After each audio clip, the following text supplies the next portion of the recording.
பொதுவாவே வீக்கெண்ட் அப்படின்னாலே சோம்பேறித்தனமும் என் கூட சேர்ந்தே வந்துருங்க. அதனாலேயே மேக்ஸிமம் பெண்டிங் ஒர்க் எல்லாமே ஃப்ரைடேவே முடிக்க பார்த்துருவேன்.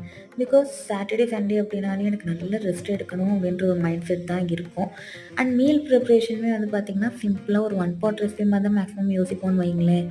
லஞ்சுக்கு செய்கிறதையே டின்னருக்கும் சேர்த்து செஞ்சுருவோம். ஸோ நெறைய நேரம் கிச்சனில நிற்க வேண்டிய வேலையும் இருக்காது. சாட்டர்டே வந்து பார்த்திங்கன்னா, மார்னிங்கே ரொம்ப ப்ளசன்ட்டா தாங்க ஸ்டார்ட் ஆனுச்சு. ஏன்னா நம்ம லில்லி பாண்ட்ல நெறைய லில்லி பூக்கள் அழகா பூத்திருந்தாங்க. பிரேக்ஃபாஸ்ட்டுக்கு லெஃப்ட் ஓவர் இட்லி வச்சு அம்மா சூப்பரா இட்லி மஞ்சூரியன் பண்ணியிருந்தாங்க.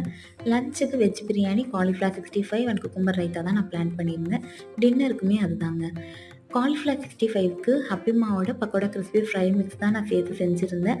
அது ரொம்ப சிம்பிள் தாங்க. காலிஃப்ளவரை ஸ்டீம் பண்ணிவிட்டு பக்கோடா மிக்ஸை வந்து சேர்த்துட்டு சால்ட் எதுவுமே ஆட் பண்ண வேணாம். லைட்டாக தண்ணி தெளித்து மிக்ஸ் பண்ணி மேரினேட் பண்ணிடுங்க. அப்புறம் ஆயிலில் ஃப்ரை பண்ணி எடுத்திங்கன்னா சூப்பரான காலிஃப்ளவர் 65 ரெடி. ட்ரை பண்ணி பாருங்கள். தேங்க்யூ.